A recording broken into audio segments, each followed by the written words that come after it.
सभी को नमस्कार, मेरा नाम अभिषेक है और आप देख रहे हैं मैथ्स की क्लास, जो सभी एग्ज़ाम के लिए इम्पोर्टेंट है, चाहे आप एसएससी सीजीएल दे रहे हो, एमटीएस दे रहे हो, सीएचएसएल दे रहे हो, आरआरबी एनटीपीसी दे रहे हो, आरआरबी जेईई दे रहे हो, एएलपी टेक्नीशियन, कोई सा भी एग्ज़ाम जहाँ मैथ्स पूछा जाता है, ये क्लास आपके लिए है। बहुत ही बेनिफिशियल क्लास है, हर तरह के क्वेश्चन मैं आपको कराता हूँ बिल्कुल बेसिक टू एडवांस। तो चलिए, मैं परसेंटेज अब पढ़ा रहा हूँ आपको।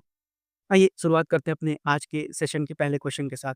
बोलता है कि 40% ऑफ 70 इज़ एक्स प्रतिशत मोर देन 30% ऑफ 80। अब 40% अगर आप 70 का निकालेंगे तो 28 आ जाएगा और 30% 80 का निकालेंगे तो 24 आ जाएगा। कैसे आपको पता है? सीधा-सीधा आपको पता है ना, प्रतिशत 100 है तो ये 2 शून्य चला जाएगा तो 7 चौक 28 बचेगा।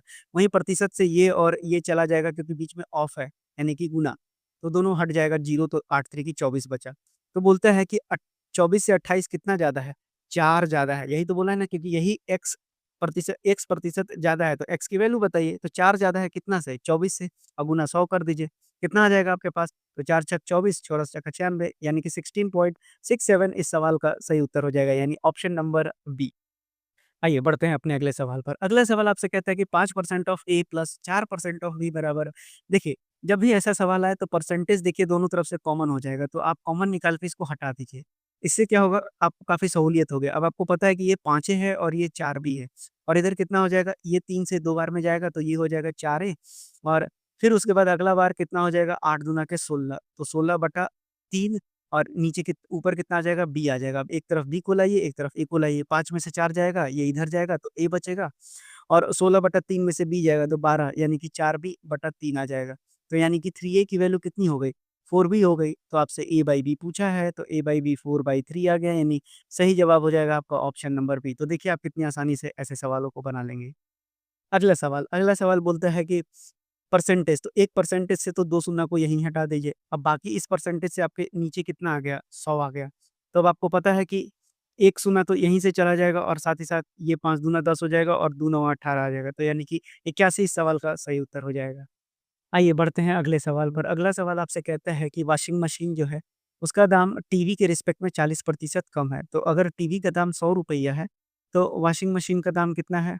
40 कम, यानी कि 60%। अब बोलता है कि अगर वॉशिंग मशीन का जो प्राइस है, वो बढ़ जाता है 18% से, यानी अब हमको 118% निकालना पड़ेगा। तो कितना हो जाएगा आपके पास?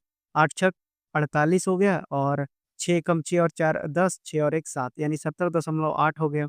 वहीं इसमें 10% का डिक्रीज़ हो जाता है, तो इसको घटा देंगे तो यानी 10% आप घटा दीजिए तो कितना आ जाएगा, ₹90 आ गया।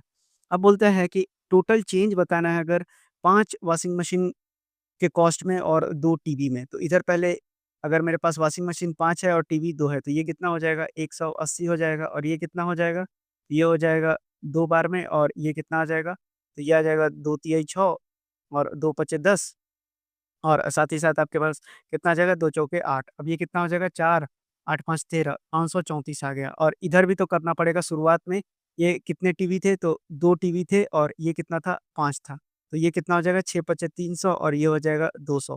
तो इधर टोटल कितने कितने प्राइस हो गए, तो इधर हो गए 500 और इधर हो गए 534।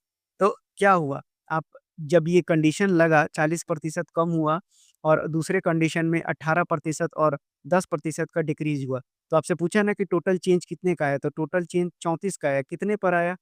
500 पर आया, गुना 100 कर दीजिए, तो कितना हो जाएगा, 5 छक 30, 5 8 40, यानी कि 6.8% का क्या है यहाँ, इंक्रीज़ है। यानी कि इस सवाल का सही उत्तर ऑप्शन नंबर डी हो जाएगा। अच्छा सवाल था, एग्ज़ाम में पूछा जा सकता है। अब आइए बढ़ते हैं अगले सवाल पर। अगला सवाल आपसे कहता है कि अगर किसी सैलरी का एम्प्लॉयी 15% बढ़ जाता है, तो 15% का मतलब मैंने आपको बता रखा है कितना होता है, 5 तिहाई 15 और 5 20 100, यानी कि 20 था, अब कितना हो गया, 23 हो गया।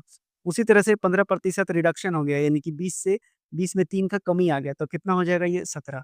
तो अब ये सक्सेसिव लगेगा यहाँ पर, तो गुना हो जाएगा, तो ये हो गया 400 और 17 तिया 51 हो गया, 17 दूना 34 और 5 39, यानी कि आपसे पूछा है कि कितने का रिडक्शन हुआ है ओवरऑल।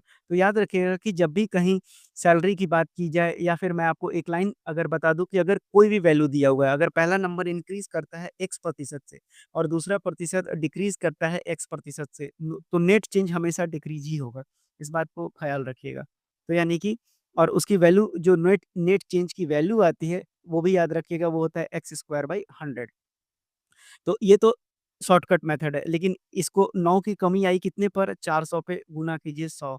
अब कितना आ जाएगा 4, तो कितना हो जाएगा 4 दूना के 8, 4 4 दूना के 8 और 4 पचे 20, यानी कि 2.25 का रिडक्शन आएगा। यानी इस सवाल का तो उत्तर 2.25 हो गया। अब इससे बना लीजिए एक्स स्क्वायर बाई 100। एक्स तो आपके पास क्या है 15 दिया है, तो 15 का स्क्वायर 225/100 कीजिए, तो भी 2.25 ही आएगा। तो आप एग्जाम में सीधा इसी इक्वेशन को लगा दीजिए, आपका रिजल्ट आ जाएगा। अब आइए देखते हैं अगले सवाल पर। बोलता है कि जो प्राइस ऑफ आर्टिकल है वो पहले रिड्यूस हो जाता है 15% से, और उसका जो डेली सेल है अगर 15% की कमी आ जाती है, तो जो उसका डेली का सेल होता है वो 25% से बढ़ जाता है। तो बोलता है कि net percentage effect on daily cell कितना आ रहा है। तो देखिए पहले 15% था, यानी कि 3/20 था, यानी 20 का कोई सामान था, अगर उसमें 3 का कमी आ गया तो कितना हो गया, ये 17 आ गया। उसी तरह से जो उसका डेली सेल था वो 25% बढ़ोतरी हो गया, तो 25 यानी कि 1/4 हो गया। अब 4 था तो ये 1 की बढ़ोतरी हो गई, तो कितना हो जाएगा 5। तो अब दोनों को मल्टीप्लाई कीजिए, तो ये कितना आ गया आपके पास 80, और ये कितना हो गया 85। तो बोलता है कि net percentage effect on daily cell कितना बढ़ गया, तो यानी कि 5% का बढ़ोतरी हुआ कितने पर 80 पर, और गुना 100 कर दीजिए, तो 5 16 80, और ये कितना हो जाएगा, ये हो जाएगा 16 छक्का 96, 16 दूना 32, और 16 दूना 32 और 16 पचे 80, यानी कि 6.25। याद रखना है आपको, 6.25% का क्या हो गया, इंक्रीज़ हो गया। तो ये भी एक तरीका है। दूसरा तरीका आप क्या अपना सकते हैं, कि जो नेट इफ़ेक्ट आता है, याद रखिएगा मैंने आपको कई बार बता भी रखा है, कि जो आपका नेट इफ़ेक्ट आता है, मान लीजिए ये एक्स परसेंट था, ये आपके पास वाई परसेंट था, तो आप पहली बार क्या हुआ, रिड्यूस हुआ ना, तो माइनस एक्स लिखिए, दूसरी बार क्या हुआ, इंक्रीज़ हुआ, तो नेट कितना हो जाएगा, प्लस इंटू माइनस, यानी कि X Y plus minus minus होता है ना, और ये हो गया 100। तो यही आपका परसेंटेज इंक्रीज़ आएगा या डिक्रीज़ आएगा, जो भी आप देख लीजिए। नेगेटिव में आएगा तो डिक्रीज़ हो रहा है, और पॉज़िटिव में आएगा तो इंक्रीज़ हो रहा है। तो बस यही आपको दिमाग में रखना है। तो आई होप आपको ये सवाल भी अच्छे से समझ में आ गया होगा। अब आइए बढ़ते हैं अगले सवाल पर। अगला सवाल आपसे क्या कहता है कि सोहन जो है अपना डिक्रीज़ करता है एक्सपेंस 25%, तो 25% यानी कि 1/4, और डिक्रीज़ बोला है मतलब 4 से 1 की कमी आ गई, 3 हो गया। लेटर ही डिक्रीज़्ड फर्दर बाय 10%, अब अगली बार भी 10% की कमी कर रहा है, यानी कि 1/10, यानी पहले 10 था तो कितना कर दिया 9। तो अब पूछा जा रहा है कि आपको एक्सपेंसेस में कितने का डिक्रीज़ हो रहा है ऑल टुगेदर। तो देखिए 10 चौके 40 था, और ये कितना हो जाएगा 9 तिया 27, तो कितने का कमी हो गया, तो 13 का कमी हो गया, 40 पर गुना 100 कर दीजिए। ये कितना हो जाएगा आपके पास, ये हो जाएगा 130 और बटा 4, यानी चरती 12 आ गया। या फिर ऐसे भी कर सकते हैं, 2 दूना 4, 2 पचे 10, तो 65/2 आ गया सीधा-सीधा, इसको कर लीजिए। 2 तिया 6, 2 दूना 4, यानी कि साढ़े 32% का डिक्रीज़ होगा। या फिर आप यहाँ पर लगा सकते हैं, अभी मैंने नेट चेंज बताया आपको, कि अगर डिक्रीज़ करता है यानी माइनस एक्स प्रतिशत, फिर उसके बाद फर्दर डिक्रीज़ करता है, और ये प्लस हो जाएगा, क्योंकि minus X into minus Y कितना हो जाएगा, plus X Y divided by 100, और यही नेट इफ़ेक्ट चेंज आएगा। आप इसको भी लगाकर देख सकते हैं, आपका रिज़ल्ट वही आएगा, कोई कमी नहीं आएगी इसमें, ठीक है? आपको मैं दिखा देता हूँ, माइनस एक्स यानी कि 25%, उसके बाद माइनस 10%, और ये हो जाएगा प्लस 25 गुना 10 यानी 250/100, ये कितना आ गया आपके पास? ये आ गया आपके पास 2.5, और इधर कितना आ गया 25 और 10 35, यानी माइनस 35 में से अढ़ाई घटा दीजिए, तो 32.5 आ जाएगा, ठीक है? और ये नेगेटिव में आ रहा है, मतलब ये डिक्रीज़ को शो कर रहा है। तो आई होप अब आपको बहुत क्लैरिटी मिल गई होगी ऐसे सवालों पर। चलिए बढ़ते हैं अगले सवाल पे। अगला सवाल आपसे कहता है कि किसी प्रॉफिट ऑफ ए कंपनी, यानी कंपनी का प्रॉफिट 10% का बढ़ता है, यानी 10% कितना होता है 1/10, यानी 10 से 11 हो गया, क्योंकि 10 1/10 कितना हुआ? पहले 10 था, अब 1 बढ़ गया तो 11 हो गया। फिर डिक्रीज़ कर जाता है 20% से, तो 20% कितना होता है 1/5, यानी 5 से कितना हो गया 4 हो गया। और फिर बोलते हैं कि 50% का बढ़ोतरी हो गया, तो फिर 50% बढ़ा, यानी 1/2, यानी 2 से कितना हो गया 3। अब ये सक्सेसिव है, इसको पूरा गुना कीजिए, तो 10 पचे 50 गुना 100 हो गया, और ये कितना हो जाएगा 12 एकम 12, और 12 और 1 13, 132। तो नेट चेंज कितना आया 32 का इंक्रीमेंट हुआ कितने पे 100 पे, और गुना 100, तो ये कितना हो जाएगा 32%। तो ये तो हो गया ग्रोथ, और ऐसे भी आपको दिखाई पड़ रहा होगा, और ये मेथड आपको काफ़ी अच्छा लग रहा होगा, और आप सीख भी गए होंगे अब तक। अब आइए उसको देखते हैं, एक्स और वाई मानते हैं, तो अब ये एक्स हो गया, ये आपके पास वाई हो गया, और ये आपके पास जेड हो गया। तो पहले आप एक्स वाई को सॉल्व कीजिएगा, फिर जो उससे रिज़ल्ट आएगा उसको जेड के साथ आपको लेना है। यानी पहला कितना था 10% से बढ़ा, प्लस आ गया, 20% से डिक्रीज़ हुआ तो नेट कितना हो जाएगा प्लस माइनस, माइनस आ जाएगा। तो 20 गुना 10/100 हो जाएगा। तो ये कितना हो जाएगा? ये आ जाएगा आपका 2 तो 10 और 20 कितना आ गया? 30 30 में से 2 घटाइए कितना आ जाएगा? सॉरी 20 और 2 22 आ गया और 22 में से 10 घटाइए तो 12% माइनस आया। अब -12 को लेकर चलेंगे और 50% का इंक्रीज़ हुआ प्लस प्लस 50 अब माइनस हो जाएगा क्योंकि प्लस माइनस माइनस होता है और 50 गुना 12/100 हो गया। ये हो गया 2 और ये हो गया 2 छक 12 अब 12 और 6 18 हो गया तो 50 में से 18 घटा दीजिए देखिए 32% ही आएगा नेट चेंज। तो ये भी आपको और पॉज़िटिव आ रहा है मतलब कि ये ग्रोथ को शो कर रहा है। तो आप दोनों में से कोई-सा भी मेथड एग्ज़ाम में अप्लाई कीजिए, दोनों सही हैं। लेकिन पहला मेथड ज़्यादा आसान होगा आपके लिए। अब आइए बढ़ते हैं अगले सवाल पर। अगला सवाल बोलता है कि किसी शॉपिंग मॉल में जो कॉस्ट प्राइस आर्टिकल का है वो 10% से बढ़ गया और रिड्यूस भी हो गया 10% से।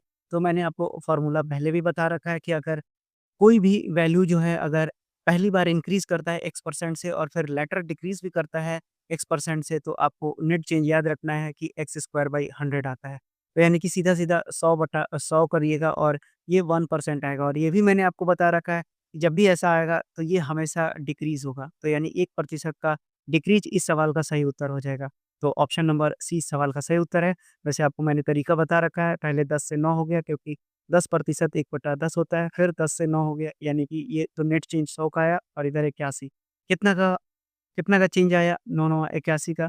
तो सॉरी मैंने गलत बता दिया। मैं फिर से एक बार आपको बता देता हूँ। 10 से पहली बार तो इंक्रीज़ हुआ है तो 10 से 11 हो गया और दूसरी बार 10 से 9 हो गया। तो 100 और 99 चेंज कितने का दिखा आपको? 1 का दिखा 100 पे गुना 100 तो यानी कि यहाँ देखिए यहाँ डिक्रीमेंट हुआ था ना डिक्रीज़ हुआ। तो इसीलिए हमेशा डिक्रीज़ आएगा तो 1% का आपके पास क्या हो गया? डिक्रीज़ हो गया इसलिए इस सवाल का सही उत्तर है ऑप्शन नंबर सी। अब आपको काफ़ी परेशानी नहीं होगी इस तरह के सवाल को सॉल्व करने में। आइए बढ़ते हैं अगले सवाल पर। अगला सवाल बोलता है कि यदि टमाटर का क्रय मूल्य यानी कॉस्ट प्राइस की बात की जा रही है 25% किलोग्राम बढ़ जाता है और सुधा टमाटर पर केवल 15% अधिक खर्च करना चाहती है। तो सुधा द्वारा प्राप्त टमाटर की मात्रा में प्रतिशत कमी की गणना कीजिए, यानी प्रतिशत की कमी बताना है। तो देखिए, अगर मैं पच मान लेते हैं कि जो कॉस्ट प्राइस था वो 100 था। अब अगर कॉस्ट प्राइस 100 था, तो यानी कि बढ़कर कितना होगा वो 125% 100 का कितना हो जाएगा 125।